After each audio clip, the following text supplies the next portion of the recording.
Hello friends, welcome to digital education. આજે આપણે ધોરણ 6 વિષય ગણિત અને તેનું ચેપ્ટર નંબર 7 અપૂર્ણાંક સંખ્યાઓ જેનું સ્વાધ્યાય 7.5 આજે આપણે ગણીશું. જોઈએ જેનો પહેલો જ પ્રશ્ન કયો છે, નીચેની આકૃતિઓ જોઈ સરવાળા છે કે બાદબાકી એ ચકાસીને આપણે અપૂર્ણાંકો દ્વારા જવાબ આપવાનો પ્રયત્ન કરીશું. ઓકે, તો જોઈએ અહીંયા પહેલા નંબરની આકૃતિ, બીજા નંબરની અને ત્રીજા નંબરની. આમાં શું તમને અલગ જોવા મળે તો કે જુઓ, પહેલા નંબરમાં આપણને એક પટ્ટીના સરખા 5 ભાગ કર્યા.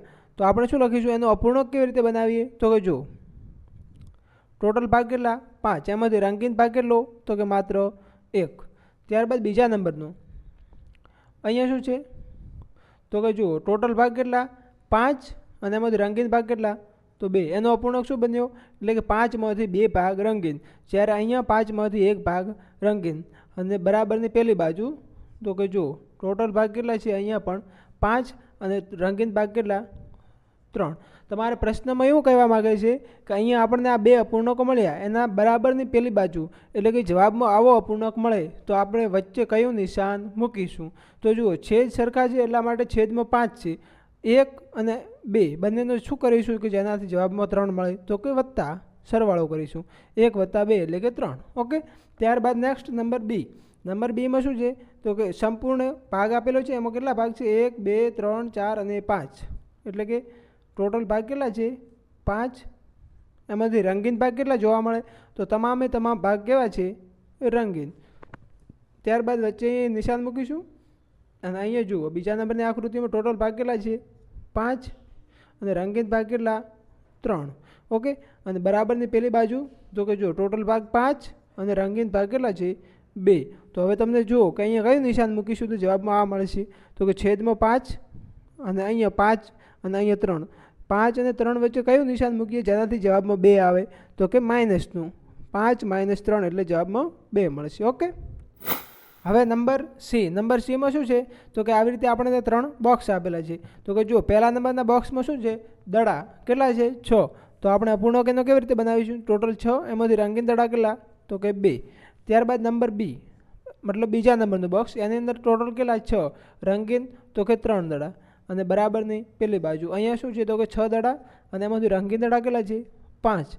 નોર્મલ છે. હવે આપણે વચ્ચે કયું નિશાન મૂકીશું જેના કારણે આ બંને અપૂર્ણાંકનો જવાબ આપણને આ અપૂર્ણાંક મળે તો કે જો છેદ સરખા છે એટલે 6 અને ઉપર છે કેટલા છે 2 અને 3. શું કરીશું કે જેનાથી 5 મળે તો કે વત્તા એટલે કે સરવાળો કરીશું. ઓકે, હવે આપણે પ્રશ્ન નંબર 2 ગણીએ, જેની અંદર શું કહ્યું છે કે ઉકેલો. આપણને નીચે અપૂર્ણાંકો આપેલા છે, એના સરવાળા બાદબાકી આપણે કરવાના છે. તો જુઓ એના પહેલાં શું કે કોઈ પણ અપૂર્ણાંકના છેદમાં એટલે કે છેદ કેવા હોય સરખા, તો આપણે અંશમાં રહેલા સંખ્યાના સરવાળા અને બાદબાકી કરીશું. ધારો કે આપણે અહીંયા જુઓ 1/18 વત્તા 1/18, અહીંયા છેદ કેવા છે સરખા એટલા માટે ભાગાકારમાં લખીશું 18 અને અંશમાં 1 વત્તા 1 કેટલા લખીશું 2.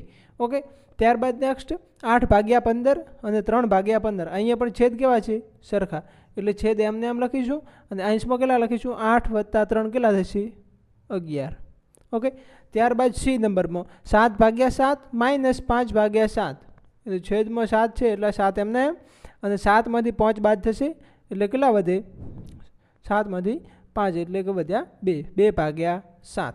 ઓકે, ત્યારબાદ નંબર ડી કેટલા છે અહીંયા 1/22 વત્તા 21/22, તો અહીંયા છેદમાં 22 રાખીશું અને અંશમાં 21 વત્તા 1 એટલે કેટલા થશે 22. હવે અહીંયા જુઓ 22/22, 22/22 એટલે માત્ર 1, 22/22 એટલે કે ઉડી જશે. ઓકે, ત્યારબાદ નંબર ઈ કેટલા છે અહીંયા 12/15 - 7/15, તો અહીંયા 15 લખીશું. ઉપર કેટલા 12 - 7 એટલે કે 12માંથી 7 બાદ થાય કેટલા વધે 5. હવે વિદ્યાર્થી મિત્રો અહીંયા જુઓ અહીંયા કેટલા છે 15, તો 15ને આપણે કેવી રીતે લખીશું 3 × 5, 5 તારી 15 થશે એટલા માટે આ 5 અને અંશમાં રહેલા 5 કેવા ઉડી જશે, તો આપણને જવાબમાં મળશે 1/3. ઓકે, ત્યારબાદ નેક્સ્ટ 5/8 વત્તા 3/8, તો અહીંયા શું કરવાનું આપણે ક્યાં ગયા ભાગાકારમાં 8 લખીશું અને અંશમાં કેટલા છે 5 વત્તા 3 એટલે કે 8. 8/8 કેટલા થશે 1, બંને શું થશે ઉડી જશે. ઓકે, ત્યારબાદ નંબર જી 1 - 2/3, આનો મતલબ શું થશે તો કે જો અહીંયા આપણને આગળની સંખ્યા માત્ર એકલી જોવા મળે, એટલે કે એનો છેદ નથી. તો એને સૌપ્રથમ આપણે શું કરીશું કે એની સંખ્યામાં શું કરીશું, છેદ લાવીશું. કેવી રીતે લાવીશું તો કે જો અહીંયા લખેલા છે 1, અહીંયા લખીએ -2/3. આપણે બાદબાકી કરવી છે. બાદબાકી કરવા માટે શું કરવું પડે તો કે આગળની સંખ્યામાં છેદ હોવો જરૂરી છે. એના માટે આપણે શું કહીએ, અહીંયા 3 છે, એ 3 આપણે ક્યાં મૂકીશું, અહીંયા. પણ જુઓ અહીંયા 3 મૂકતો પહેલાં જ્યારે 3 મૂકો ત્યારે આને એ જ સંખ્યા વડે આપણે ઉપર જ એ સંખ્યાનો શું કરીશું, ગુણાકાર. એટલે કે અહીંયા 3 મૂકો તો ઉપર 3 વડે ગુણવાનું, જેટલી સંખ્યા મૂકો એ સંખ્યા ઉપર ગુણવાની. તો હવે આનો જવાબ શું થશે, 1 × 3 એટલે 3/3 માઇનસ પેલી સંખ્યા 2/3. હવે અહીંયા છેદ સરખા થઈ ગયા તો કે હા બરાબર ને પેલી બાજુ 3 અને 3માંથી 2 બાદ થશે, શું વધે 1. ઓકે, ત્યારબાદ નેક્સ્ટ નંબર H, 1/4 - 0/4. આનો જવાબ શું થશે તો કે 0. 1/4 -0 એટલે કશું થતું નથી. અથવા તો તમે એવી રીતે બી લખી શકો કે છેદ સરખા હોવાથી આપણે શું લખીશું, અહીંયા 4 અને 1 - 0 એટલે 1, એટલે જવાબ આવશે 1/4. ત્યારબાદ નંબર I, અહીંયા કેટલા છે 3 - 12/5. સેમ ટુ સેમ નંબર જેમાં હતું એવી જ રીતે. તો અહીંયા શું કરીએ આપણે તો કે જુઓ છેદમાં અહીંયા 3 આગળ છેદમાં કશું છે નહીં, એટલા માટે 3/12/5. શું કરીશું, અહીંયા છેદમાં કેટલા લાવીશું તો કે 5. અહીંયા 5 લાવીશું તો શું કરવાનું, તો અંશમાં પણ 5 વડે ગુણીશું. ઓકે, હવે કેટલા થશે, 5 તરી 15 થશે અને છેદમાં કેટલા વધ્યા 5 -12/5. હવે જવાબમાં શું મળશે તો કે છેદમાં 5 એમ રાખીશું અને અંશમાં 15માંથી 12 બાદ થશે, કેટલા વધે 3. આ આપણો જવાબ થશે 3/5. હવે આપણે પ્રશ્ન નંબર 3 ગણીશું, જેની અંદર શું કહ્યું છે તો કે જો શુભમે તેના રૂમની દિવાલના 2/3 ભાગ પર રંગ કર્યો. ટોટલ દિવાલ હતી એના ટોટલ ભાગ કેટલા 3, એમાંથી 2/3 ભાગ એટલે કે 2 ભાગ ઉપર રંગ કર્યો. અને તેની બહેન માધવી તેની રૂમના 1/3 ભાગ પર રંગ કરવામાં મદદ કરે છે. તો બંને સાથે મળીને કુલ રંગ કેટલા ભાગ ઉપર કરે છે. તો જુઓ શુભમ દ્વારા રંગ કરેલ ભાગ, એક શુભમ અને બીજી માધવી, બંને રંગનો જે જેટલા ભાગ ઉપર રંગ કર્યો એનો આપણે શું કરીશું, સરવાળો. તો જુઓ આપણને અહીંયા 2 અપૂર્ણાંક આપેલા છે. શુભમ દ્વારા કેટલા ભાગ પર કર્યો રંગ તો કે 2/3 વત્તા તેની બહેન માધવી દ્વારા કેટલા ભાગ ઉપર તો કે 1/3. આપણે જે આગળ શીખ્યા સરવાળા કરતા એવી જ રીતે અહીંયા છેદ બંનેના કેવા છે, સરખા. તો અંશમાં શું થશે, સરવાળો 2 + 1 કેટલા થશે 3. હવે તમને બી ખબર છે કે 3/3 એટલે કેટલા થશે 1. 1 એટલે શું તો કે પૂરેપૂરો ભાગ, 3માંથી 3 ભાગ, 3 ભાગ છે એમાંથી 3 ભાગ ઉપર રંગ કરી લીધો છે. કોણે તો શુભમે અને એની બહેન માધવી દ્વારા. તો તમારે જવાબમાં લખવાનું કે પૂરેપૂરા ભાગ પર રંગ કર્યો. ઓકે, હવે આપણે પ્રશ્ન નંબર 4 ગણીએ, જેમાં શું કહ્યું છે, અપૂર્ણાંકમાં ખૂટતો અપૂર્ણાંક ભરો.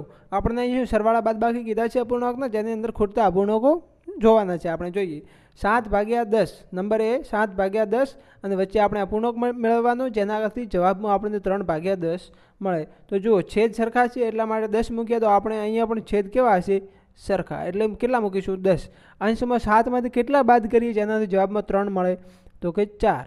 7માંથી 4 બાદ કરીએ તો જવાબમાં 3 મળશે, એટલે આપણો અપૂર્ણાંક થશે 4/10. ત્યારબાદ નંબર બી, નંબર બીમાં શું છે તો કે કોઈ અપૂર્ણાંક છે એમાંથી આપણે -3/21 કરીશું, જેનાથી જવાબમાં 5/21 મળશે. અહીંયા 21 છે એટલા માટે આપણે અહીંયા પણ 21 મૂકીશું. ઓકે, આ 21 છે, 27 નહીં, 21. તો હવે આપણે અંશમાં કેટલા મૂકીશું, કઈ સંખ્યામાંથી 3 બાદ કરીએ આપણને 5 મળે તો કે 8. 8માંથી 3 બાદ કરીએ તો કેટલા મળે 5.